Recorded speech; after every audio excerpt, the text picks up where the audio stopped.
கத்தார்ல இருக்க QID holders நம்மள நிறைய பேர் வந்து ஹெல்த் கார்டு வந்து எடுத்து வச்சிருப்போம். PHCC இல்லனா ஹமர்ல வந்து நம்ம செக்அப் இல்ல கன்சல்டேஷன் இந்த மாதிரி போயிருப்போம் இல்லீங்களா? சோ அதோட ரிப்போர்ட் எல்லாமே நம்ம வந்து ஆன்லைன்ல செக் பண்ண முடியும்.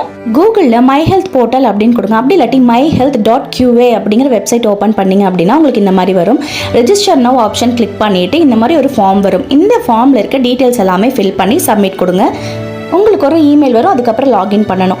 உங்களோட கிட்ஸ் பிலோ 18 இயர்ஸ் இருக்காங்க அப்படின்னா பேரண்டோட போர்ட்டலில் தான் கிட்ஸோட டீட்டெயில்ஸும் வந்து ரெஜிஸ்டர் பண்ண முடியும். அதுக்கப்புறம் லாகின் கொடுத்து உங்களோட யூசர் நேம் ஒரு இமெயில் ஐடி பாஸ்வேர்ட் கொடுத்தீங்கன்னா உங்களுக்கு இந்த பேஜ் ஓப்பன் ஆகும். மெனு கிளிக் பண்ணிங்கன்னா உங்களுக்கு இந்த ஆப்ஷன் எல்லாமே காமிக்கும். ஹெல்த் ரெக்கார்ட்ஸ் ஆப்ஷன் கிளிக் பண்ணி உங்களோட ரிசல்ட்ஸ் எல்லாமே பார்த்துக்கலாம். டேட் வைஸும் உங்களோட ரிசல்ட்ஸை பார்த்துக்கலாம். அல்ட்ராசவுண்டோட ரிப்போர்ட்ஸ் இதில் இருக்காது. மற்றபடி மெடிக்கேஷன் அதுக்கப்புறம் ப்ரொசீஜர் இந்த டீட்டெயில்ஸ் எல்லாமே நீங்கள் பார்த்துக்கலாம். கத்தார்ல இருக்க உங்களோட ஃப்ரெண்ட்ஸ் அண்ட் ஃபேமிலிஸ்க்கு இந்த டீடைல்ஸ் தெரியல அப்படின்னா இந்த இன்ஃபர்மேஷனை ஷேர் பண்ணுங்க.